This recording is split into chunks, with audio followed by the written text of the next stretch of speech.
এক পিসাবের বাড়ির ঘর পড়ে পড়ে ভাব, পিসাবের স্ত্রী বলতেছে ঘরের চেয়ে বেরোই এই পাশে দুইখান পেলা বাঁধান। পেলা কয় তো বাঁচতে বাঁধায় ফিন্নে কয় মগদিক পেলাও কয়। তো পিসাব ঘরের চেয়ে বেরোইয়া ঝড় যেদিকে আসতেছে পেলা সেই দিক যে বাঁধাইছে, বাঁধাতে হবে তো উল্টো দিক, যে দিক দিয়ে ঝড় সেই দিক দিয়ে পেলা বাঁধাইছে। বউ কয় যে তোমার কি বুদ্ধি আছে, তুমি একের বাতাসে ফিরে হয়ে গেছো। ঝড়ও যেদিকের পেলাও সেদিকের, যে কয় মিনিট পরে পড়তো সেই কয় মিনিট আগে পড়বে তোমার ঠেলায়। তো পিসাব কয় আরে পাগল, আল্লাহ যদি ঝড় দিয়ে আমার ঘর ফেলানোর সিদ্ধান্ত নেয় তাহলে আমার এই দুইখান বাঁশের পেলায় কি ঠেকাতে পারবে? যেহেতু ঠেকাতে পারবে না, কাজে আমি আল্লাহর উল্টো করতে পারবো না, আমি আল্লাহর সাথে ওই বেশতে সহযোগিতা করি। আল্লাহ যেদিকে আমিও সেই দিকে পেলা ওই বাসায় বাঁধাবো। তা আমরাও আল্লাহর পক্ষে, বরঞ্চ সন্তুষ্ট হবেন, খুশি থাকবো যে কোনো এলাকায় যদি প্রয়োজন পরিমাণ বৃষ্টির প্রয়োজন হয় অথচ কারণবশত বৃষ্টি নামতেছে না, আচানক যদি সেই এলাকায় বৃষ্টি দেখেন তাহলে কি বুঝতে পারবেন জানেন? জিবরিল আলাইহিস সালাতু ওয়াস সালামকে নবী পাক জিজ্ঞেস করছে, ভাই জিবরাইল, মানুষকে মানুষে ভালো কিছু দিলে মানুষে খুশি হয়, আর খুশির প্রকাশটা ভাষা দিয়ে হোক আর তার চেহারায় হোক প্রকাশ পায়। আপনি আমাকে লাখখানিক টাকা দিলে আমি একটু খুশি হব, খুশির অবস্থাটা তাৎক্ষণিকভাবে চেহারার ভিতরে প্রমাণ হয়, চেহারার ভিতরে হাসি হাসি ভাব। সাথে সাথে কিছু ভাষাও দেব, চমৎকার, একেবারে উপযুক্ত সময়, আপনার মতো বান্ধবী জগতে কে আছে ইত্যাদি কইয়া আমি শুকর আদায় করি। তো আল্লাহ তাআলা যদি মানুষের কোনো আমলের পর খুশি হয়ে যায় তাহলে আল্লাহ তাআলা প্রকাশ করেন কি দিয়ে? তো জিবরিল আলাইহিস সালাম জবাব দিলেন যে আল্লাহ তাআলা কোনো এলাকার কোনো এক ব্যক্তির কোনো আমলেও যদি সন্তুষ্ট হয় আর তার ওসিলায় তার উপরে সন্তুষ্ট হয়ে যায়, আর ওই এলাকায় যদি রহমতের বৃষ্টির প্রয়োজন হয় তাহলে ওই লোকটার পর সন্তুষ্ট হয়ে আল্লাহ তাআলা রহমতের বৃষ্টি পাঠায় দেয়। কয়েকদিন যাবৎ প্রচণ্ড গরম, আজকেও কি গরম, সারাদিন অসহ্যনীয় গরম। হতে পারে আজকের মৌলানা আলী আহমদ সাহেব সহ এই এলাকার জনগণের কোনো আমলকে আল্লাহ তাআলা পছন্দ করেছেন বিধায় কিছু হলেও বৃষ্টি দিয়ে আমাদেরকে ঠান্ডা করে দিয়েছেন, বলি আলহামদুলিল্লাহ। এসে গেল বলে নেই, সাথে মাঝে মাঝে বলেও থাকি, সবই কথা আপনাদের জানা কথা। তবে প্রথম হলো আল্লাহ সন্তুষ্ট হলে কি দেয়? বৃষ্টি দেয়। কি দেয়? তা আল্লাহ আপনাদের পর সন্তুষ্ট হয়ে বৃষ্টি দিয়েছেন, আপনারা কি বৃষ্টির পর অসন্তুষ্ট থাকবেন? খুশি হয়ে বলি আলহামদুলিল্লাহ। বৃষ্টি তো সারা দেশেই প্রয়োজন, সব জায়গায় কম বেশ মাহফিল। হযরত মাওলানা আরিফ বিন হাবিব সাহেব দিনের বেলা মাহফিল করেছেন ফকিরহাট। ফকিরহাট আল্লাহরা দোয়া করছে আল্লাহ যেন বৃষ্টি না হয়। সন্ধ্যের পরে মাহফিল করতে গেছে আর এক জায়গা, তারা দোয়া করতেছে আল্লাহ যেন বৃষ্টি না হয়। এখন মাহফিল করবে এই জায়গা, আপনারা দোয়া করতেছেন আল্লাহ যেন বৃষ্টি না হয়। আবার কালকে আর এক জায়গা মাহফিল, তারাও দোয়া করতেছে আল্লাহ বৃষ্টি না হয়। ডেলি মাহফিল আল্লাহরা দোয়া করে বৃষ্টি না হয়, তাই হবে কবে? তা বৃষ্টি কি হবে না? এখন ধরে নেব যাদের মাহফিল আল্লাহ কবুল করছে তাদের ওসিলায় সেই এলাকায় বৃষ্টি হবে, বলেন আলহামদুলিল্লাহ। ভাই জিবরাইল আল্লাহ তাআলা যদি ওই লোকটার উপরে আরো খুশি হয় তাহলে কি দেয়, কি প্রকাশ করে? কয় যে আল্লাহ তাআলা ওই লোকটার একটা কন্যা সন্তান দান করে। কোন সুবহানাল্লাহ। তাহলে মাইয়া হওয়া কিসের লক্ষণ? আল্লাহ পাকের সন্তুষ্টির লক্ষণ, বলেন না আলহামদুলিল্লাহ। যাকে ঘর ভরে গেছে মাইয়াতে তারা তো আলহামদুলিল্লাহ বলতে রাজি না। কয় যে হুজুর কত ডুন হইছে আপনার মাইয়া? বেশি হয় না, 2 মাইয়া আলহামদুলিল্লাহ। যদি একের পর এক 6টা 7টা হইতো আর যদি কালা কালা হইতো তাহলে আর আলহামদুলিল্লাহ আসতো না, তাই নাকি? সর্বহালাতে কন্যা হওয়া আল্লাহর রহমত, আল্লাহর সন্তুষ্টির লক্ষণ, আমরা বলি আলহামদুলিল্লাহ। ওই লোকটার পর যদি আল্লাহ তাআলা সর্বোচ্চ খুশি হয়, সর্বোচ্চ খুশি, খুব বেশি খুশি হয়ে গেছে, তাহলে কি করে? আল্লাহ তাআলা ওই লোকটার বাড়ি মেহমান পাঠিয়ে দেয়। ওই লোকটার বাড়ি তো মৌলানা আলী আহমদের মাহফিলকে আল্লাহ তাআলা তার কারণে, তার মাদ্রাসার কারণে পছন্দ করেছেন, বৃষ্টি দিয়েছেন। আল্লাহ তাআলা আশা করি তাকে আরো ভালোবেসেছেন, তার একটা কন্যা সন্তানও দিয়েছেন। আল্লাহ তাআলা তার উপরে সন্তুষ্ট, সর্বোচ্চ সন্তুষ্ট হয়ে গেছে। মাহফিল মাদ্রাসা মেহমানে ভরপুর হয়ে গেছে, বলেন আলহামদুলিল্লাহ। তো সিজনে যে সময় যা সে সময় তা হওয়ার নাম নিয়ামত, সে সময় তা না হওয়ার নাম গজব। এখন বৃষ্টি হওয়ার নাম নিয়ামত, এ সময় বৃষ্টি হবে, ঝড় হবে। কাজেই যতটুকু আসছে আমরাকে নিয়ামত হিসেবে বরণ করি, বলি আলহামদুলিল্লাহ। সংক্ষিপ্ত সময় বেশি নষ্ট করব না। প্রাকৃতিক অবস্থা ভালো নাম, আকাশে ঘুমসান মেঘ, যে কোনো সময় আরো বেশি নেমে পড়তে পারে। আমি বহুবার এসেছি এবং আল্লাহ বাঁচালে আরো আসব। আমাদেরকে পাওয়া কোনো ঘটনা না, আমরা নিকটের মানুষ। ঘর কি মুরগি ডাল বরাবর, বাড়ির মুরগি ডাল ডাল ভাব। যে কোনো সময় ধরে জবই দিয়ে গুটে মুটে খেয়ে বেলানো যায়। কিন্তু যাদেরকে পাওয়া বড় কঠিন, তার ভিতরে অন্যতম বর্তমানে আমাদের বাংলাদেশে হযরত মাওলানা মুফতি আরিফ বিন হাবিব সাহেব। আমাদের অনেক জুনিয়র, একসময় তারা আমার মাঠের শ্রোতা ছিল। আল্লাহ তাআলা তাদের ইলমি ইস্তেদাদের বদৌলতে অনেক উপরে নিয়ে গেছে, তাদেরকে পাওয়া কঠিন। আমি নিজেই তার কাছে গিয়েছি আমার মাদ্রাসার মাহফিলের জন্য, সারা দিন পরিশ্রম করে খুঁজে পাইছি, লাস্টে আমি ডেট পাইনি। তো মাওলানা আলী আহমদ সাহেব কীভাবে সুযোগ মতো আমাদের ফকিরহাটের মাওলানা আমিরুল ইসলামের ওখানে হজ সম্মেলনে আসছে আজকে, আমিও সেখানে একটু গিয়েছিলাম, সেই সুবাদে পেয়ে গেছে। আপনারা বড় ভাগ্যবান, দেখেন কি পরিমাণ ইউটিউব চ্যানেল আসছে। এর নাম শুনলি মধু ছেড়ে দিলে মৌমাছি এমনি চলে আসে, মধু ফাঁকা জায়গায় রাখলে। এমন একটা মধু আপনারা পেয়েছেন, বলেন আলহামদুলিল্লাহ। মাদ্রাসার কবুলিয়াতের আলামত, যে মাদ্রাসায় আহলে হক উলামায়ে কেরামের আগমন বেশি বেশি ঘটে, বুঝবেন যে সেই মাদ্রাসাটা আল্লাহ তাআলা কবুল করেছেন। আল্লাহ কবুল না করলে সকল উলামায়ে কেরামকে এভাবে যে কোনো সময় পাওয়া যেত না। আল্লাহ পাক আমাদের এই জায়গা মাদ্রাসাকে কবুল করুক, প্রতিষ্ঠানকে কবুল করুক, বড় বড় আহলে হক আলেম এখান থেকে তৈরি করে বের করার তৌফিক দান করুক, সবাই বলি আমিন। আমার অল্প সময়ের ভিতরে আমি যেটা বলবো বলে ইচ্ছা করেছি, আমরা মানব জাতি, বিশেষ করে আমরা মুসলিম জাতি, আমরা কোরআনে বিশ্বাসী। কথা বলেন, কোরআনকে আমরা শ্রদ্ধা করি। আমার জীবনের চাইতেও কোরআনকে বেশি ভালোবাসি। কথা বলুন ঠিক কিনা? জীবনের চাইতে কোরআনকে বেশি ভালোবাসি কিনা? আমার জীবনের চাইতে আল্লাহকে বেশি ভালোবাসি, আমার জীবনের চাইতে কোরআনকে বেশি ভালোবাসি, আমার নিজের জিন্দেগির চাইতে জীবনের চাইতে আমি রসুলকে বেশি ভালোবাসি, আমার জীবনের চাইতে হাদিসকে বেশি ভালোবাসি, আমার জীবনের চাইতে একটা ফরজকে বেশি ভালোবাসি, আমার জীবনের চাইতে একটা সুন্নতকে বেশি ভালোবাসি। ঠিক কিনা? তো আমাদের মুসলমানদের আকীদা, আমাদের আদর্শের গাইড, আমাদের আদর্শের শিক্ষা সিলেবাস, মানব জাতির মানব জাতির শিক্ষা সিলেবাস হলো আল কোরআন। এই কোরআন শরীফটা এমনই কিতাব, জালিকাল কিতাবু লা রাইবা ফি, এর কোনো অংশের ভিতরে কাহারও কোনো সন্দেহ, কথা বলেন, আছে?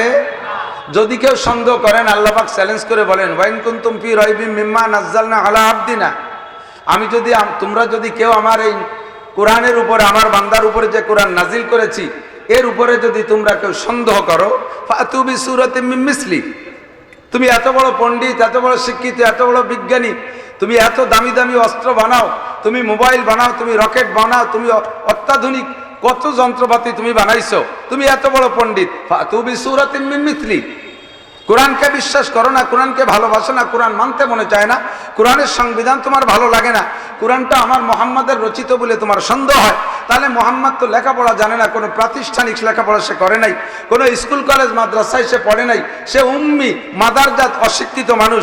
এই মানুষটা এত শক্তিশালী একটা কোরআন তোমার সামনে না পেশ করে দিয়ে সে চ্যালেঞ্জ করে দিল, তুমি এত বড় পণ্ডিত, ফাতু বিসূরাতিম মিন মিসলি, ওর মধ্যে 114টা সূরা আছে, তুমি তার ছোট্ট থেকে একটা ছোট্ট সূরার মতো সূরা বানাই দেখাও।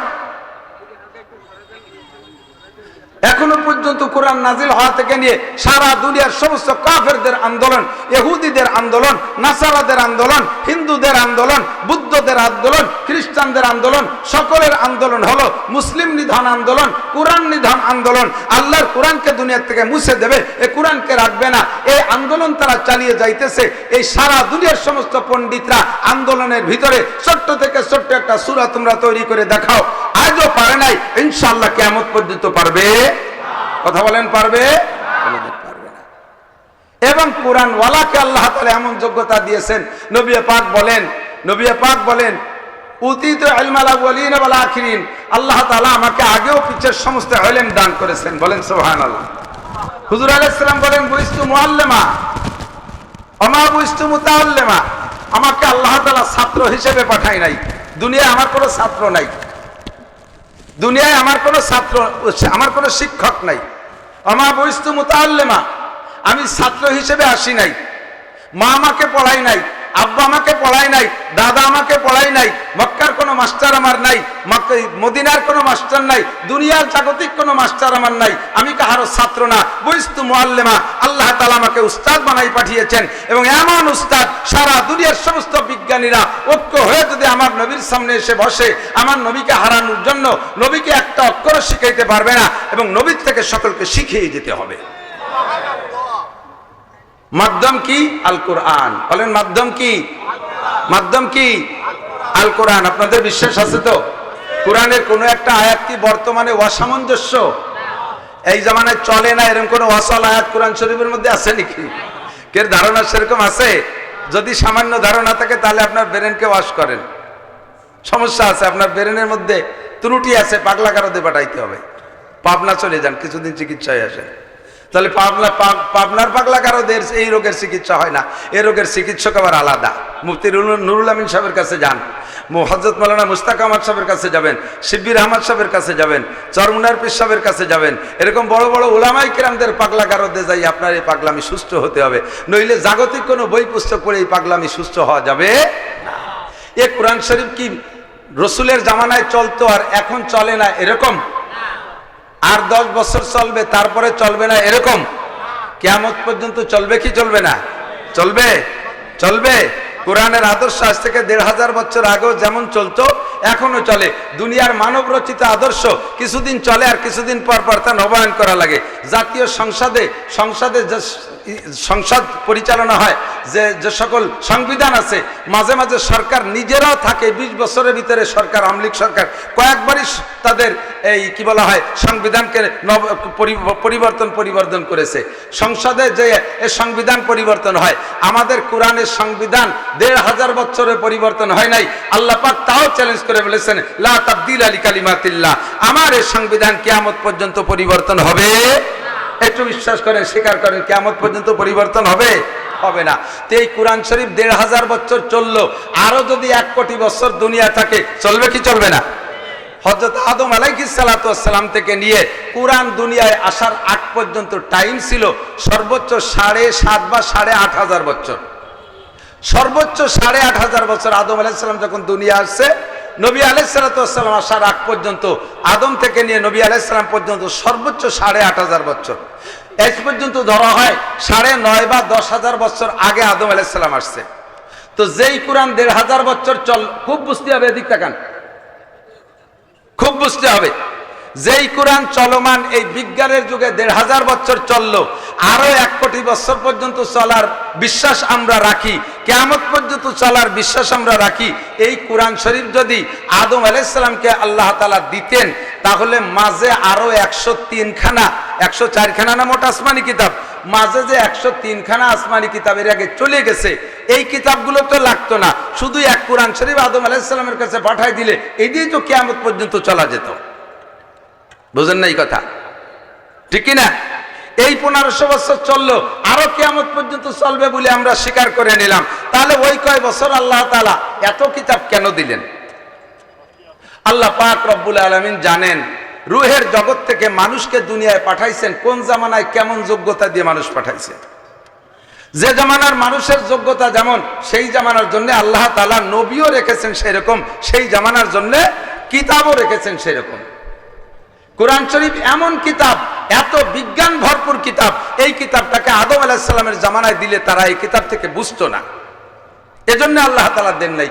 ক্লাস 1-এর ছাত্র যারা, তাদেরকে ক্লাস 5-এর বই দিলেই বুঝবে? কথা বলেন। ক্লাস 1 থেকে 5 পর্যন্ত পড়াইতে যে শিক্ষক, এই শিক্ষক রেখে হাই স্কুলে দিলে চলবে? হাই স্কুলে দেওয়ার মতো যেই বই পুস্তকের যেই শিক্ষক, ওই শিক্ষককে দিয়ে প্রাইমারিতে দিলে তার মানসম্মত হবে না। হাই স্কুলে পড়ানো শিক্ষককে দিয়ে কলেজে পড়াইলে হবে না। হাই স্কুলের বই পুস্তক কলেজে দিলে তাদের তৃপ্তি হবে না, ঠিক কি ঠিক না? আবার কলেজের বই পুস্তক হাই স্কুলে দিলে চলবে না। যে জামানার যে ক্লাসের ছাত্র যেমন, তাদের জন্য বই তেমন, তাদের জন্য উস্তাদ তেমন। আদম আলাইহিস সালাতু ওয়াস সালাম থেকে নিয়ে নূহ আলাইহিস সালাতু ওয়াস সালাম এই পর্যন্ত এই জামানাটা ছিল হলো পাতাড়িওয়ানের জামা। পাতাড়িওয়ান বোঝেন নাকি? আরে বুড়োরা নাই কেউ? তাল পাতায় লেখতাম আর তাল পাতার পাটিতে স্কুলে যে বসতাম, মনে আছে না মুরব্বীরা? আমার ভালো করে মনে আছে, আমিও সেই ক্লাসের ছাত্র। আমাকে ক্লাসের নাম ছিল পাতাড়িওয়ান। আমাকে গোপালগঞ্জে কইতো পাতাড়িওয়ান। পাতায় লিখতাম, পাতায় বসতাম। এরপরে যখন বেঞ্চে উঠে হইতো তার নাম হলো খাতা ধরার ক্লাস। এরপরে ক্লাস 1-এ উঠে হইতো, তার আগে পাতাড়ি। এখন তার নাম শিশু শ্রেণী না কি যেন নাম থুইছে, সবই তো পাল্টে গেছে। তো এই পাতাড়িওয়ানে বই ছিল একখান, আদর্শ লিপি। এই একখান বই পড়ে আমরা পাতাড়ি ওয়ান কাটাইয়া তারপরে ক্লাস ওয়ানে উঠছি। ওয়ানে উঠার পরে 2 খান বই দিছে, একখান বাংলা একখান অঙ্ক। এরপরে ক্লাস 2তে উঠছি, তারপরে 3 খান হয়েছে, সাথে একখান ইংরেজি। এরপরে 3তে গেছি, সাথে আর একটু শক্ত অঙ্ক আসছে। এরপরে 4-এ গেছি, সাথে আরো সমাজ বিজ্ঞান ইত্যাদি ইত্যাদি আসা শুরু হয়ে গেছে, ধর্ম বই আসছে। এরপরে ক্লাস 5-এ উঠছি, তার ভিতরে লসাগু গসাগু ইত্যাদি ঢুকা শুরু হয়ে গেছে। তারপরে যখন হাই স্কুলে গেছি, তারপরে সেখানে যাইয়া বীজগণিত পাটিগণিত শুরু হয়ে গেছে। ঠিক কি ঠিক না?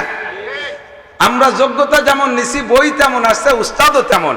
আদম আলাইহিস সালাম থেকে নূহ আলাইহিস সালাম পর্যন্ত ছাত্র যেমন, নবী তেমন, কিতাব তেমন। নূহ আলাইহিস সালামের পরে আইসা ছাত্রদের যোগ্যতা বাড়িয়ে গেছে। আল্লাহ পাক রব্বুল আলামিন নবীও পাঠাইতেছেন, যোগ্য নবী আউয়াল রাসূল নূহ আলাইহিস সালামকে, তাকে কিতাবও দিয়েছে, শক্ত কিতাব। নূহ আলাইহিস সালাম থেকে নিয়ে 1000 বছর চলছে, তার 1000 বছর পরে আছে ছাত্র, এমন শক্তিশালী ছাত্র যেই ছাত্ররে নূহ আলাইহিস সালামের কিতাব দিয়ে তৃপ্তি দেওয়া যাবে না। ছাত্রর নাম মিস্টার নমরুদ, যাকে নূহ আলাইহিস সালামের কিতাব দিয়ে সাইজ করা যাবে না, তার তৃপ্তি হবে না। নূহ আলাইহিস সালামের মতো উস্তাদ দিয়ে হবে না। আল্লাহ তাআলা তার জন্য কায়দা মতো শিক্ষক পাঠায় দিয়েছেন হযরত ইব্রাহিম আলাইহিস সালামকে, কিতাবও দিয়েছে সেরকম। চলছে বেশ কিছুদিন, চলতে চলতে 1000 বছর চলে গেছে। এরপরে ছাত্র হয়েছে আরো বিখ্যাত ছাত্র, নাম তার মিস্টার ফিরাউন, কারুন, হামান। এই বাগা বাগা ছাত্রদেরকে ইব্রাহিম আলাইহিস সালামের ওই বই দিয়ে তৃপ্তি দেওয়া যাবে না। আল্লাহ তাআলা নবীও পাঠাইছেন, কায়দা মতো নবী, যার এক থাপ্পড়ে একজন মারা যায়। কিতাব পাঠাইছেন তাওরাত, নাম তার মুসা আলাইহিস সালাতু ওয়াস সালাম। ছাত্র যেমন, কিতাব তেমন, বইও তেমন, আর উস্তাদও তেমন। ঠিক কি ঠিক না? এরপরে আস্তে আস্তে তারপরে আইসা ছাত্র যোগ্যতা আরো বাইরে গেছে। আল্লাহ তাআলা দেখছেন যে এই ছাত্রকে তাওরাত দিয়ে তৃপ্তি দেওয়া যাবে না। নবী পাঠাইছেন দাউদ আলাইহিস সালামকে, কিতাব পাঠাইছেন জবুর। দাউদ আলাইহিস সালামের সময় শেষ হইতে হইতে ছাত্রদের যোগ্যতা আরো বাইরে গেছে। আল্লাহ তাআলা দেখলেন যে এই কিতাব আর এই উস্তাদে হবে না, এর জন্য লাগবে আরো যোগ্যতা সম্পন্ন নবী এবং আরো শক্তিশালী কিতাব দিয়েছেন ইনজিল। নবী পাঠাইছেন হযরত ঈসা আলাইহিস সালাতু ওয়াস সালামকে। মাঝে চলে গেছে অনেক, সেটা ভিন্ন কথা, মাথায় মাথায় বলছি। 570 বছর পরে আইসা দেখে ছাত্রর যোগ্যতা সব বিসিএস ক্যাডার, বিজ্ঞানী। আবু জাহেল, আবু লাহাব, উতবা, সাইবা, ওলীদ ইবনে মুগিরা, আবু সুফিয়ান, আবু বকর, উমর, উসমান, আলী, তালহা, জুবায়ের, বিলাল, আম্মার, সুহাইব, এই জাইয়দ ছাত্র, তাদেরকে আগের কিতাব আর আগের উস্তাদে হবে না। এবং এখন থেকে আসতে থাকবে কিয়ামত পর্যন্ত আরো জাজরেল বেরেনি, যারা দুনিয়ায় না থাকা জিনিসকে আবিষ্কার করবে, যারা বিমান আবিষ্কার করবে, 6 মাইল মাটির তলে কি আছে বলতে পারবে, মঙ্গল গ্রহে যাইতে পারবে। এদেরকে পিছনের কোনো কিছুতে তৃপ্তি দেওয়া যাবে না, এদের জন্য উস্তাদ পাঠাইতে হবে। এমন উস্তাদ যার সামনে সকলে বসলে ছাত্র হতে বাধ্য হবে, তাকে একটা অক্ষরও পড়াইতে পারবেন না। তার নাম বিশ্বনবী মুহাম্মদুর রাসূলুল্লাহ সাল্লাল্লাহু আলাইহি ওয়াসাল্লাম। বিশ্বাস হয় কি হয় না? আল্লাহু আকবার। এবার নবী আলাইহিস সালাতু ওয়াস সালামের উপস্থিতিতে যারা ছিলেন তারা বড় সরল মনের মানুষ। নবী আলাইহিস সালামকে দেখেই তারা ফেলফেলায় কেঁদে দিতেন, আর নবী আলাইহিস সালাতু ওয়াস সালামকে তারা সহজে মেনে নিয়েছেন। ধীরে ধীরে নবীর সাহাবা বাড়লো। এরপরে আস্তে আস্তে আবার নিচের দিকে আসতেছে। ধর্মীয় দিক থেকে মানুষ নরম হয়ে যাচ্ছে, আর জাগতিক দিক দিয়ে মানুষ উন্নতি লাভ করতেছে। মাঝে একটা টাইম, আমার দিক লক্ষ্য করেন, মাঝে একটা টাইম সময় মতো পেয়ে যাবেন আমাদের আজকের প্রাণ প্রিয় ব্যক্তি হযরত মাওলানা আরিফ বিন হাবিব। তার কথাটা বলবো বিধায় আমি কথাটা বলছি, এদিকে আসেন।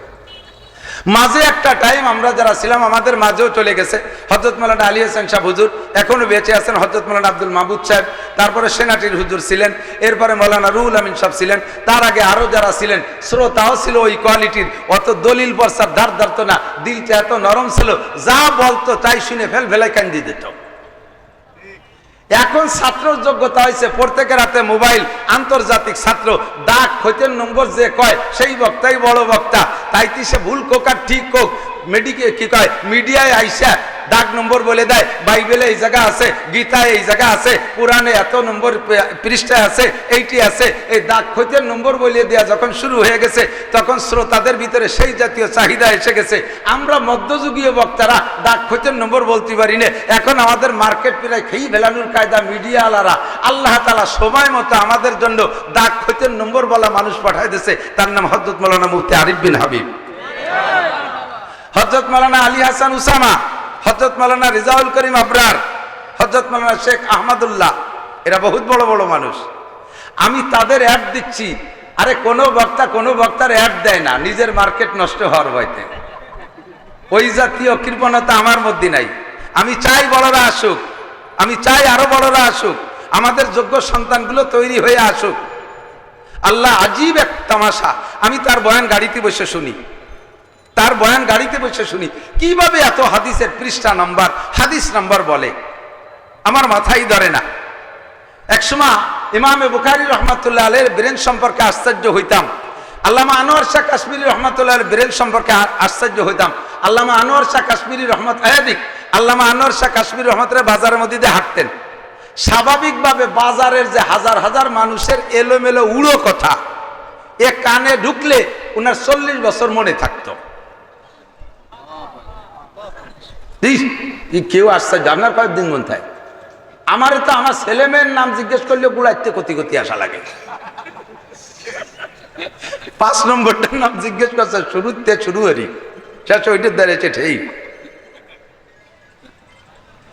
এই উড়ো কথা এইভাবে মনে থাকে। 2 ইংরেজ গ্যাঞ্জাম বাঁধাইছে রেল স্টেশনে বসে, প্রায় মারামারি লাগার কায়দা। দুইজনে ইংরেজিতে ঝগড়া করতেছে। আল্লামা আনোয়ার শাহ কাশ্মীরি সেখানে উপস্থিত। হুজুর শুনতেছেন, উনি ইংরেজি জানে না, ইংরেজি তর্জমাও জানে না, ইংরেজি পড়েও নাই কোনোদিন। এরপরে দুইজনের এই গ্যাঞ্জামটা চলে গেছে মামলায়।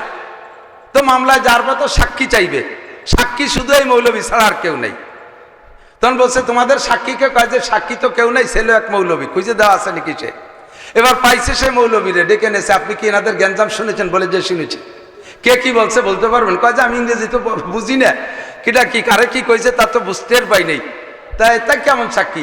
আমি তো সাক্ষী না, আমি তো ওনাকে সাক্ষী সাজি না, উনি আমার ধরে নিয়ে আসছে। তো একেবারে কিছু বলতে পারেন? বলে হ্যাঁ কিছু বলতে পারি না। তা না, দুইজন শুরু থেকে শেষ পর্যন্ত ঝগড়ায় কে কি বলছে আমি ইংরেজি টুক সব কয়ে দিতে পারি। কি তার তর্জমা তা আমি জানি না, যা বলছে সব কয়ে দিতে পারি। তাই কন টেপ রেকর্ডের মতো দুইজনের রেলে পাতারি কথা জজ কোর্টে শুনাই দিলেন, আর সেই কথার ভিত্তিতে বিচার হলো। শুনে আশ্চর্য হতাম, এরে কয় কেমন বেরেন। ইমাম বুখারী রাহমাতুল্লাহ আলাইহি 6 লক্ষ সহিহ হাদিসের হাফেজ ছিলেন। 6 লক্ষ সহিহ হাদিসের হাফেজ। শুধু সুবহানাল্লাহ তো আসতে হয়ে গেল, আমি তো তাও ভাবিনি যে একটু জোরে কর না। আমি 6টা হাদিসই জানেন না, 6 লক্ষ সহিহ হাদিস। শুধু সহিহ হাদিস না, এই সহিহ হাদিসগুলো যাদের থেকে সংগ্রহ করছে তাদের পূর্বপুরুষের ইতিহাস সহ জানে। সাথে সেই কালে হাদিসকে বিকৃত করার জন্য এই ইহুদি গোষ্ঠী ইসরায়েলিরা, এরা বহুত হাদিস, ওরা তো পণ্ডিতের গোষ্ঠী আগাগোড়াই, আরবি ভাষা জানে, সুন্দর সুন্দর ভালো ভালো কথা হাদিস বানাইয়া হাদিসের মধ্যে ঢুকাই দিয়ে কয় ক্বালা রাসূলুল্লাহ সাল্লাল্লাহু আলাইহি ওয়াসাল্লাম। যেমন শুনলে আপনারা আশ্চর্য, একসময় আমরাও না জেনে বলতাম মান আকরামা আলিমান ফাকান্নামা আকরামা সাবিনা নবিয়্যা ওয়া মান আকরামা মুতাআল্লিমান ফাকান্নামা আকরামা সাবিনা শাহীদা। কত ভালো কথা শুনলে কে বিশ্বাসটা করবে? এটা সহিহ হাদিস। কি তরজমা? যে ব্যক্তি একজন আলেমকে সম্মান করলো সে যেন 70 জন নবীকে সম্মান করলো। ফাঁকে ফাঁকে কেউ সুবহানাল্লাহ কই ফেলাইছে। শুরুতে আমি ভয় থেকে বুঝাই দেওয়ার পরে আপনি সুবহানাল্লাহ কই ফেলাতে বাধ্য। ওমান আকরামা মুতাআল্লিমান ফাকান্নামা আকরামা সাবিনা শাহীদা। যদি কে একজন ছাত্র মাদ্রাসার ছাত্রকে সম্মান করে সে যেন 70 জন শহীদকে সম্মান করলো। কথাটা বললে আমরা মুসলমানরা কত দুর্বল হয়ে যাই না, মনে হয় যেন তাহলে সহিহ হাদিস। এই জাতীয় বানাই বানাই হাদিস ঢুকানো শুরু করছে যখন, তখন ভালোকে মন্দ থেকে বাছাই করার জন্য ভালো মন্দ দুইটাই জানা থাকা লাগে। এইভাবে বানায়নি হাদিস, ইসরায়েলিদের বানায়নি হাদিস ইমামে বুখারী তাও 6 লক্ষ মুখস্থ করছে। 6 লক্ষ সহিহ, 6 লক্ষ জাল। এই সহিহ আর জালকে ভাগ করে দিয়ে আমাদের সামনে সব সহিহ হাদিসগুলো রেখে গেছেন হযরত। আমি আশ্চর্য হইতাম যে কেমন ব্রেন আল্লাহ তাআলা তার কিছু অলিয় নমুনা আমাদের সামনে রেখেছে। আমি বহুবার এখানে বয়ান করেছি, বেঁচে থাকলে আরো করব। তো হযরত মাওলানা আরিফ বিন হাবিব সাহেবকে পেয়েছি, সময় মতো তাকে স্টেজে নিয়ে আসার জন্য অনুরোধ করব। আমরা তার বয়ান, তার কথাগুলো শুনবো। আল্লাহ তাআলা তার থেকে আমাদের সহি কথা শেখার তৌফিক দান করে, সবাই বলি আমিন। শাহরু রমাদান আল্লাযী উনজিলা ফীহিল কুরআন হুদাল লিন-নাস ওয়া বায়িনাতিন মিনাল হুদা ওয়াল ফুরকান। রব্বুল আলামিন রমজান মাসে কোরআনে কারীম নাজিল করেছে। এই কোরআনে কারীম গোটা মানব জাতির জন্য হিদায়াত, শুধু মুসলমানের জন্য হিদায়াত না, হুদাল লিন-নাস, হুদাল লিল মুমিনিন না, হুদাল লিল মুত্তাকিন বলেছেন অন্য জায়গা, তবে আয়াতের ভিতরে বলেছে হুদাল লিন-নাস। এই কোরআনে কারীমকে অনুসরণ করলে শুধু মুসলমানই সুখে থাকবে না, শুধু মুমিনরাই সুখে থাকবে না, কোরআনে কারীমের সংবিধান মেনে চললে সর্বজাতি আল্লাহর রহমতে সুখে শান্তিতে কাটাইতে পারবে। কথা বলেন ঠিক কি ঠিক না? কোরআনে কারীমের আয়াত বাস্তব প্রমাণ দেখবেন। আল্লাহ পাক বলেন ওয়ালাউ আন্না আহলাল কুরা আমানু ওয়াত্তাকাও। হে মুসলমান শুনে নাও, ওয়ালাউ আন্না আহলাল কুরা আমানু, যদি দেশবাসী ইমানদার হয়। একটু বলেন কি দেশবাসী কি হয়? মুখস্থ করতেছেন তো কথা? দেশবাসী কি হয়? ইমানদার হয়। ইমানদার মানে কি? আল্লাহ বিশ্বাসী। আল্লাহ আছে কি নাই? আরে জোর হলো না? আল্লাহ আছে কয়জন?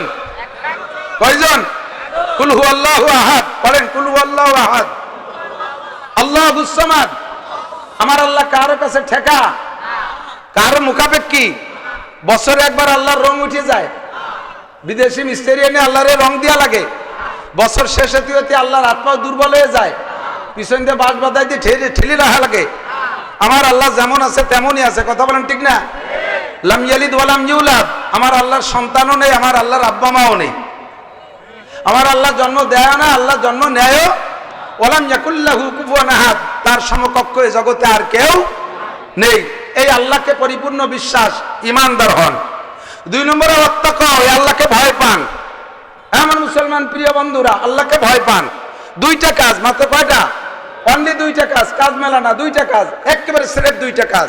যদি আপনি আল্লাহকে বিশ্বাস করেন, আল্লাহকে বিশ্বাস করেন অন্তর থেকে, একটু বলেন আল্লাহকে বিশ্বাস করেন? আল্লাহ আছে? আছে? আল্লাহ আছে? এবার আল্লাহ থাকলে আল্লাহ কেমন আছে? আল্লাহকে ভয় পান। ওয়াত্তাকাও, আল্লাহকে ভয় পান। কেমন ভয়? হাক্কা তুকাতিহি, যেমন ভয় পাওয়া দরকার। সুন্দরবনের কাছে বাড়ি আপনারা, যারা একেবারে সুন্দরবনের গায়ে, তাদের তো আরো ভয়। বাঘের ভয় পাই, পাই কি পাই না? বাঘরে ভয় পাই কেন? বাঘে ধরে ছিঁড়ে বুড়ে খেয়ে ফেলবে, মারা যাব। মরার পরে আর বাঘরে নিয়ে ভয় নাই।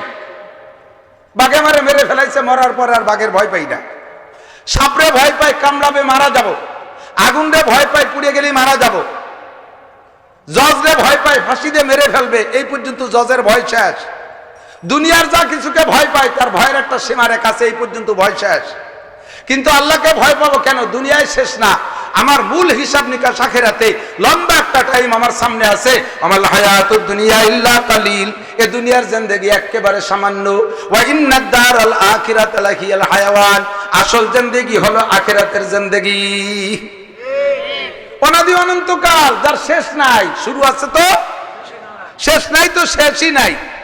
এই বিশাল একটা লম্বা সময় মালিক যদি বলে দেয় তুমি জান্নাতি, তাহলে অনাদি অনন্তকালের সুখী। বিশাল সময়কে সামনে রেখে মালিক যদি বলে দেয় তুমি জাহান্নামী, অনাদি অনন্তকাল অসুখী। এই কারণেই রব্বুল আলামিনকে ভয় পায়। হাক্কা তুকাতি, যেমন ভয় পাওয়া দরকার সেরকম ভয় পান, যেমন ভয় পান। এই 2টা কাজ যদি করেন, তাহলে আল্লাহ পাক বলেন লাফাতাহনা আলাইহিম বারাকাতিম মিনাস সামাই ওয়াল আরদ, আসমান এবং জমিন থেকে রহমত আর বরকত আর শান্তি সমস্ত দরজা খুলে দেব। বলেন না সুবহানাল্লাহ? এটা খুলে দেব, এই খুলে দেব ওয়াদা রইছে। এখন আল্লাহ কি ওয়াদা খিলাফ করে? বোঝেন নাই? আল্লাহ কয় ইন্নাল্লাহা লা ইউখলিফুল মিয়াদ, আমি আল্লাহ তাআলা ওয়াদা খিলাফ করি না। তুমি যদি প্রমাণ নিতে চাও, বিগত ইতিহাসে যাওয়া লাগবে না, নগদ দেখো। আরে ভাই আমার দিক, নগদ দেখো। শান্তি কে না চায়? অশান্তি কেউ চান? কথা বলেন, চান? আল্লাহ আমি এতদিন সুস্থ রয়েছি, আগামীকাল থেকে আমাকে রোগে ধরুক, কেউ চান? আল্লাহ 60 বছর চোখ দিয়ে ভালো দেখতেছি, সকালবেলা যেন চোখ দিয়ে কানা হয়ে যায়, কেউ চায়? আল্লাহ স্ত্রী আমাকে বিশাল ভালোবাসে, কাল সকালে যেন জুতো দিয়ে বাড়ি হয়, এ কেউ কয়? আল্লাহ 10 খান গাড়ি এই রোডে ছাড়ছি যেন দিনে দিন 10 খান গাড়ি অ্যাক্সিডেন্ট করে শেষ হয়ে যায়, কেউ চায়? ব্যবসা বাণিজ্যে হাত দিছে যেন ব্যবসায় চরমভাবে মায়ের খাইয়ে চলিয়ে আসি কান্তি কান্তি, কেউ চায়? তাহলে দুনিয়ার কোনো অশান্তি চান না, শান্তি চান। এই শান্তি পাইতে 2টা জিনিস লাগবে, ঈমান আর তাকওয়া। ঈমান আর তাকওয়া। বুঝতে পারতেছি না, বেখেয়ালে শুনতেছেন বিলকুল। আমার প্রিয় বন্ধু, সকল প্রকার শান্তি আমরা সকলে চাই। শান্তি পাবেন কিছু তাই বলতে চাচ্ছি, কেন শুনবেন না? পিছনের লম্বা লম্বা ইতিহাস বলি, কারা ঈমান আর তাকওয়ার বদলকে শান্তি পাইছে তাদেরকে দেখি নাই। তারা আমাদের থেকে চলে গেছে। কিসসা বললে মনে করেন যে গল্প স্বল্প বাদ দেন, পুরন কিসসা বাদ দেন, নগদ কিছু থাকলে বলেন। এখন হলো মিডিয়ার যুগ। তাহলে এই মিডিয়ার যুগে আপনি নগদ শান্তি দেখেন। পরিপূর্ণ ঈমান, পরিপূর্ণ তাকওয়া আল্লাহকে দিতে পারলে আল্লাহ তাআলা এখনো শান্তি, রহমত, বরকত দান করেন। তার চাঞ্চল্যমান প্রমাণ, একেবারে নগদ প্রেজেন্ট প্রমাণ আফগানিস্তান। কথা বলেন? বিশ্বাস তো আজ আপনি মিডিয়া খুলে দেখেন আফগানের অবস্থা। 2022 সালে স্বাধীন হয়েছে, 40টা বছর বিশ্বের পরাশক্তি মহাশক্তির সাথে 42টা দেশ, যার নাম ন্যাটো বাহিনী, সারা বিশ্বের শ্রেষ্ঠ শক্তিশালী 42টা দেশ সম্মিলিত গোষ্ঠীর নাম ন্যাটো বাহিনী। এই ন্যাটো বাহিনীর সাথে দুই ভাগ করে যুদ্ধ করেছে 20 বছর। যুদ্ধ করেছে 20 বছর। আগে যুদ্ধ করেছে এক পরাশক্তি রাশিয়ার সাথে একটানা 20 বছর। এই রাশিয়াকে নাকানি চুবনি দিয়ে তাড়াই দিয়েছে। এরপরে ধরছে তাদেরকে আমেরিকাওয়ালা। ন্যাটো বাহিনী নিয়ে তাদের সাথে যুদ্ধ হয়েছে 20 বছর। একটানা 40 বছর যুদ্ধের পরে 2022 সালে স্বাধীন। 2022 সাল কত? আজ থেকে 30 বছর আগে না? কতদিন? 2 বছর। 2 বছর আগে, 2022 সাল, আজ থেকে 2 বছর আগে স্বাধীন হওয়ার পরে পরিপূর্ণ কুরআনী আইন। চোর পাইলে ফাক্তু আইদিয়াহুম, কেটে দাও হাত। জিনা কর পাইলে ফারজুমুহুম, পাথর মেরে শেষ করো। কুরআনী হুকুম। অফিল কিসাস আয়াত, একজনকে একজনে মেরে ফেলছে, মারনেওয়ালাকে হত্যা করে দাও দিবালোকে, তাহলে বাকিদের আয়াত বেড়ে যাবে। এরকম মারার বিনিময়ে যদি মারা হয়, একটা হত্যাকারীকে যদি হত্যা করে দেওয়া হয়, বাকি সবাই ফাতাবির ইয়াউলিল আমসার, সেখান থেকে উপদেশ গ্রহণ করবে। আর উপদেশ গ্রহণ করে বাকিরা মারামারির মধ্যে যাবে না, সকলে হায়াত বেড়ে যাবে। কথা বলেন ঠিক ঠিক না? এই সব আইন সেখানে চালু হয়ে গেছে। হেজাব পর্দা 100%, ওই সমস্ত প্রহসনমূলক পর্দা না। বোরকার তো আমাদের দেশে পর্দা আছে, বাপ খুশিতে টেমা হয়ে গেছে। তবলিগি যে খুশিতে পাম হচ্ছে। মেয়েটাকে কলেজে দিয়েছি, সে এখন বোরকা পরে যায়। তাকে কলেজে বোরকা পরে ছেড়ে দিয়ে আমি তবলিগে 3 চিল্লে চলে এসেছি। তোমার মেয়েটার বোরকা কেমন বোরকা? বোরকা তো 2 প্রকার, ইরানি বোরকা আর কুরআনী বোরকা। তোমার মেয়েটা কুরআনী বোরকা পরে নাই, পরছে ইরানি বোরকা। শর্ট কামিজ, উপরে কালা একটা জামা, নিচে আছে জিন্সের প্যান্ট, মাথায় র্যাবের ভাগড়ি একটা বাঁধে হুলুক দেশে রয়েছে। পকেট ভরা অনেক হাদিয়া তোফা আছে, তার বলতে গেলাম না। কতক্ষণ? এই সমস্ত অপকৌশলের ধর্ম তারা পালন করতেছে না, ধোঁকার ধর্ম তারা পালন করতেছে না। আল্লাহর রহমতে তারা অনেস্ট অনম্যান, এমন বরকত আল্লাহ তাআলা তাদেরকে দিয়েছে। 2 বছরের ভিতরে তারা খাদ্যে অমুখাপেক্ষী। দুনিয়ার কোন দেশ, অনেক দেশ তাদেরকে এখনো স্বীকৃতি দেয় নাই, তাদের সাথে বাণিজ্য চুক্তি নাই। তারা নিজেরা নিজেদের অবস্থানের উপরে থাইকা খাদ্যে স্বয়ংসম্পূর্ণ। তাদের দেশে যে আনার বলতেছে, যেই গাছটা 2 বছর আগে ছিল ওই গাছটাই এখনো আছে। সেই গাছে 2 বছর আগে 5টা আনারে 1 কেজি হইতো, আর এখন সেই গাছে একটা আনারে 2 কেজি হয়। খনিজ সম্পদ মৌলবীরা বিজ্ঞান পড়ে না, সব খনিজ সম্পদ মাটির নিচে না উপরে? আরে কথা কয় না। খনিজ সম্পদ মাটির উপরে না নিচে? আর আমরা মৌলবীরা মাটির নিচের কোনো খবরই জানি না, খালি কয় বোর আছে মাটির নিচে এই জানি। এই কওমি মাদ্রাসার উলামায়ে কেরাম ইসলামকে, কোরআনকে পরিপূর্ণ বাস্তবায়ন করার বদৌলতে আল্লাহ তাআলা তাদের হাতে সেই আফগানের জমিনে সকল প্রকার খনিজ সম্পদ উতলাই দিয়েছে। ফসল ফলে ভালো, ফসল ফলে ভালো। রেমিটেন্স টাকার দাম এমন বানায় দিয়েছে, সারা পৃথিবীতে যেই সকল দেশের টাকার দাম সবচেয়ে বেশি, তার ভিতরে রোল নাম্বার 3 আফগানিস্তান। 1 নম্বর অন্য দেশ, 2 নম্বর অন্য দেশ, 3 নম্বর আফগানিস্তান। যে দেশের সাথে সকল দেশের বাণিজ্য চুক্তি এখনো হয় নাই, একমাত্র ওসিলা ওয়ালাউ আন্না আহলাল কুরা আমানু ওয়াত্তাকাউ লাফাতাহনা আলাইহিম বারাকাতিম মিনাস সামাই ওয়াল আরদ। আরে দামি দামি অস্ত্র নাই তাদের হাতে, হেলিকপ্টার নাই, রকেট নাই, বোমা নাই, অ্যাটম বোম নাই, কোনো দামি অস্ত্র নাই। সাধারণ ক্লাসিনকভ সাধারণ রাইফেল, একটু চাইনা রাইফেল নিয়ে মোল্লারা তা চালাইতো দিশে পায় না। এই 42টা দেশের ন্যাটো বাহিনীর দামি দামি অস্ত্রকে আল্লাহর রহমতে উপযুক্ত শিক্ষা দিয়া এই দামি দামি শক্তিশালী প্রশিক্ষণ প্রাপ্ত সৈনিকদেরকে গলায় জুতোর মালা দিয়া এমন ভাবে তাড়াইছে, বিতাড়িত হওয়ার সময় তারা পরনের প্যান্টও পরতে সুযোগ পায় না। হে দুনিয়ার মুসলমান, আমার বাংলাদেশ সরকারকে আমরা দাওয়াত দেই, যদি বাংলার জমিনের শান্তি আর রহমত আর বরকত যদি পাইতে চান, কোন পদ্ধতিতে আনতে পারবেন না স্লোগান আর মিছিল দিয়ে, বিশাল বিশাল বাঘা বাঘা নেতাদেরকে মাঠে ময়দানে মার্কা দিয়ে নামায় দিয়ে স্লোগান দিলে শান্তি আসবে না। শান্তি যদি পাইতে চাও বোতল ভাইকে ভোট দাও, শান্তি যদি পাইতে চাও বোতল মার্কায় ভোট দাও। বোতল ভাইকে দিলে ভোট, বোতল খাবে দেশের লোক। কোনটাই শান্তি আসবে না। শান্তি যদি পাইতে চাও কোরআনী সংবিধান মেনে নাও। কথা বলেন ঠিক কি ঠিক না? কোরআনী সংবিধান যেই মানবে তাকে আমরা স্যালুট দেব। আমলিগ আর বিএনপি আমাদের কোনো দল নাই। আরে যে দলই কোরআনী সংবিধান সংসদ থেকে বাস্তবায়ন করবে আমরা সকলে তার মুখে চুমো খাই। আমরা মৌলবীরা সংসদে যাওয়ার জন্য অত লালায়িত না। আমাদের কাম মাত্র 4 জায়গা। কয় জায়গা? অনে মরণে জোড়নে খোলনে, অনে মরণে জোড়নে খোলনে, 4টে জায়গা আমরা ডিউটি পালন করতেছি, তাই করব। সংসদে আমরা যাইতে চাই না। তবে আমাদের দাবিটা সংসদ থেকে যদি বাস্তবায়ন হয়, যেই দাবিটা আমাদের দাবি না, যেই দাবিটা আল্লাহর দাবি, এই সমাজের ভিতরে নামাজ বাস্তবায়ন করো, সমস্ত মুসলমানকে দিয়ে নামাজ পড়াও, আল্লাহর ভয় অন্তরে ঢোকাও, সব জায়গা দাওয়াত ও তাবলীগের কার্যক্রম চালু করে দাও, কোরআনের তালিম সব জায়গা দাও। ক্লাস 1 থেকে নিয়ে আলিফবা পড়ানো শুরু হবে, আর মাস্টার্স ক্লাস পর্যন্ত লাস্টে তাফসীর পড়ে তাদেরকে বিদায় দিতে হবে। কথা বলেন ঠিক কি ঠিক না? প্রাইমারিতে কোরআন শিক্ষা হবে, হাই স্কুলে যে কোরআনের হেফজ শুরু করানো হবে, হেফজও করবে হাই স্কুলের ছেলেরা। সুন্নতি পোশাক পরে হাই স্কুলে যাবে, তারা ওযু করে ক্লাসে বসবে, কোরআন শরীফ পড়বে, তরজমা কোরআন পড়বে। বিশ্ববিদ্যালয়ে যে তারা তাফসীর পড়বে, এদিকে জেনারেল পড়াশোনাও করবে। যে দেখেন আফগানি ছাত্রদেরকে, তারা তো কোরআন শরীফ হেফজও করে, তরজমাও পড়ে, আবার কি বিজ্ঞান নিয়ে গবেষণা করে। তারা যে গাড়ি বানাইছে, জাপানকে টেক্কা দিয়ে তারা গাড়ি বানাইছে, প্রাইভেট কার। আর জীবন ভরে বইসা কোরআনকে বাদ দিয়ে বিজ্ঞান গবেষণা করো, বিজ্ঞান প্রযুক্তি বিশ্ববিদ্যালয় খুলে খুলে পড়াও। জীবনে একখান কোনো কিছু তৈরি করতে পারে নাই, পারছে হলো বডিটা বানাইয়া, চায়না মেশিন লাগাইয়া গাড়ির নাম দিয়েছে নসিমন। মেশিনটাও বানাতে পারে নসিমন করিমন আলম সাধু, নসিমন করিমন আলম সাধু। ইঞ্জিনটাও তোমাকে বানাইনি না, পারো কি গুড়ার ডিম? পড়ো, সায়েন্স পড়ো, গবেষণা করো, কিছু বানাও। স্যালুট জানাই তাকে যে কিছু আবিষ্কার করতে পারে। কথা বলেন ঠিক কি ঠিক না? সবগুলো সম্ভব, আল্লাহর কোরআনের ভিতরে সবই আছে, সবই আছে। আল্লাহ পাক আমাদেরকে ঈমান আর তাকওয়ার মতো নিয়ামত নসিব করে, সবাই বলেন আমিন।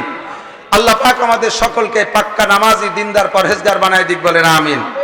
প্রাকৃতিক অবস্থা ভালো না, কথা খাটো করে নিয়ে আসছি, মুফতি সাহেব হুজুরকে রেডি করেন।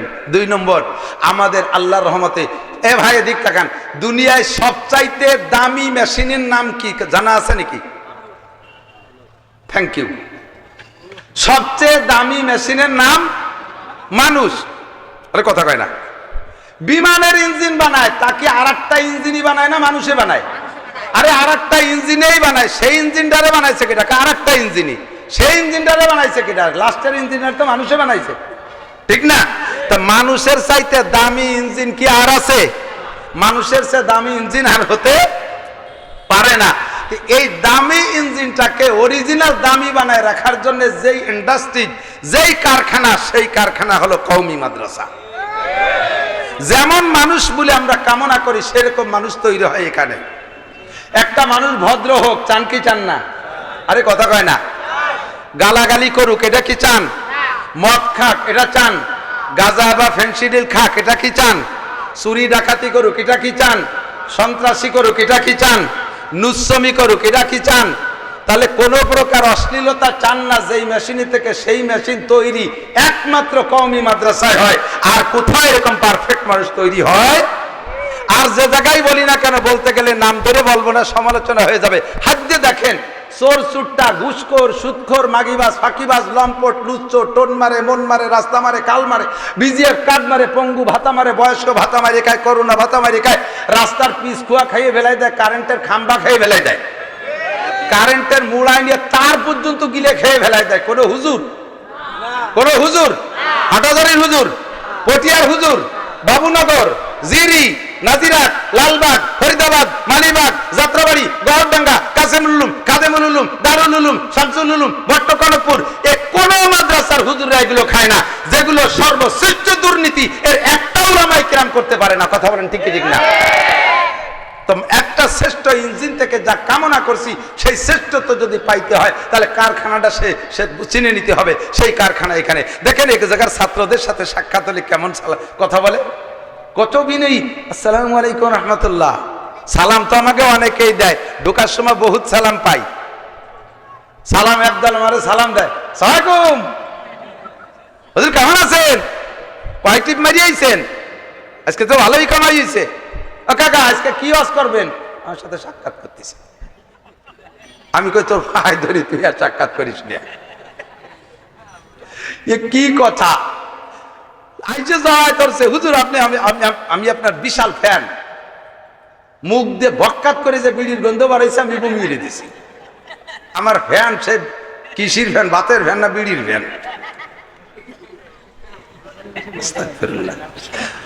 তো কই হুজুর আপনি রাগ করতেছেন একটু কথা বলতে ভালো লাগে তুই বল তাই কি বলা শুরু হয়েছিস জামাইতি শ্বশুরের সাথে কথা কয় না তো একটু কি বুকা বুকা টাইপ তো শ্বশুরের মনে বড় দুঃখ যে মেয়েটা দিলাম এত সুন্দর মেয়েটা কমপক্ষে আমার একটু সালাম কালাম দিক একটু আব্বা কয়েকটা ডাক দিক এই না দাবি জামাইয়ের কাছে শ্বশুরে তো 5-7 বছর হয়ে গেছে একবার আব্বাও কয় না কথাও কয় না এখন ওই ছেলের শ্বশুর ছেলের বাপের কাছে নালিশ করছে বিয়ে আমার এমন না যোগ্য মাইয়ে কি এক দামলা ছেলের সাথে বিয়ে দিলাম কথাবার্তা কতি দিছে ভাই না একটু শিয়ে দিতে পারো না যাতে আমার সাথে একটু কথা কয় তো ছেলের বাপ ছেলেরে বুঝচ্ছে দেই তোর আরো ভাইরা ভাই তোর শ্বশুরের সাথে গল্প সল্প করে কথাবার্তা কয়ে সব লুটে ফুটে নিয়ে যাচ্ছে তুই আবালের মতো আও যে থাইস কথাবার্তা কইস না কিছু না করলি তো তুই লাস্টে কিচ্ছুই পাবি না যা আজকে শ্বশুরের সাথে যা শ্বশুর বাড়ি যা রাস্তায় কথা বলবি তো শ্বশুরের সাথে যাচ্ছে জামাই আর রাস্তায় কথা বলতেছে শুরুই করছে আব্বা আপনি বিয়ে করছেন শ্বশুর আশ্চর্য আল্লাহ কি শুরু হলো জব একটা না দিলি যদি আরো অবাক অবাক কিছু কই ওঠে আরে বেটা আমি বিয়ে না করলে তোরে কি দিলাম এর কি মানে আমি বিয়ে না করলে মেয়ে বা হলো কোন জায়গাতে তোরে বা কি দিলাম তর্জমা এই না ও বসে ও আপনি বিয়ে হইলে সেটা আমারে দিয়ে দিয়েছেন শ্বশুর আল্লাহর কাছে মোনাজাত করে আল্লাহ তোমার ভাই ধরিয়ে যেন আর কথা কয় যার দিন কই নেই সাত দিন একটা আলোচনা শুরু হলো কি দিয়ে কদ্দুর আগে যে বলতেছে আব্বা আপনি মুসলমানই নেছেন আল্লাহ তোমার ভাই ধরি হ্যাঁ নিছি তো অনেক আগে অনেক আগে নেছেন তো আমাকে হওয়ার আগে এই জন্য মুসলমানি অনুষ্ঠান আমরা খাতি পারি নেই খুব আফসোস করি খানিক দূর আগে যে দেয় যে বড় এক নদীর বাড়ি যাতে আব্বা এই নদী কাটলো কেটা নদী কাটলো কেটা আমাকে বাড়ির দ্বারে খাল তো শেখ হাসিনা ড্রেজার দিয়ে কাটছে নদী কাটলো কেটা কয় যে তোর আব্বা আর আমি কয় যে আপনাকে তো বয়স মেলা কাটতেও পারেন মাটি ফেলাইছেন কোন জায়গা এত মাটি অর্ধেক তোর বাপ খাইছে আর অর্ধেক আমি খাইছি কে আব্বা ভাত ছিল না সে সময় মাটি খালেন কয় যে মাটি খাইছি কেন তোরে পয়দা দিয়ে তোর বাপ খাইছে অর্ধেক আর যেটুকু বাকি ছিল পরে মাইয়ে দিয়ে আমি খাইছি কথা বললে বলার মতো কথা বলো আবাক আবা বলিও না সালাম আলাইকুম হুজুর কোন জায়গাতে আইছে হুজুর কি করে আইছে এগুলোটা বলারটা বাচ্চা মাদ্রাসার ছেলেরা সালাম দেয় আসসালামু আলাইকুম রহমতুল্লাহ হুজুর কেমন আছেন আমি কি খেদমত করতে পারি হুজুর কত দূর থেকে আসছেন কষ্ট হয়ে গেছে বাড়ি থেকেই কি আসছেন নাকি হুজুর জুতাটা আমি নেই ব্যাগটা আমার কাছে দেন এইভাবে তারা খেদমতের বিনয়ের সুর এই অরিজিনাল মেশিন মানুষ মেশিন যে শ্রেষ্ঠ মেশিন এই মেশিনটা গড়ার কারখানা মাদ্রাসা কথা বলেন ঠিকই ঠিক না ওলামাই কেরাম গালাগালি করে না ওলামাই কেরাম বিড়ি সিগারেট খায় না ওলামাই কেরাম মদ গাঁজা খায় না ওলামাই কেরাম চিন্তায় ডাকাতি চুরি করে না ওলামাই কিরাম রাস্তায় রশি টানে মোটরসাইকেল কাড়িয়ে নেয় না রাস্তায় গাছ ফেলাইয়া প্রাইভেট কার ডাকাতি করে না ওলামাই কিরাম জঙ্গলে যাইয়া এই জঙ্গলি সন্ত্রাস সাজে না আল্লাহর রহমতে অরিজিনাল মানুষ তৈরি হওয়ার কারখানা মাদ্রাসা এবার আল্লাহ পাক রব্বুল আলামিন বলেন ওয়া তাআওয়ানু আলাল বিররি ওয়াত তাকওয়া যদি তুমি এইটাকে আসল মানুষ গড়ার কারখানা মনে করো, তাহলে এটাকে যদি ভালো কাজ মনে করো, তাহলে তোমার কাছে একটা দাবি, তাআওয়ানু আলাল বিররি ওয়াত তাকওয়া, প্রত্যেক ভালো কাজে একে অপরকে সাহায্য করো, প্রত্যেক ভালো কাজে একে অপরকে সাহায্য করো। আজকের এই মাহফিলটা কি ভালো হয়েছে না মন্দ হয়েছে? সবাই একটু স্বীকার করেন।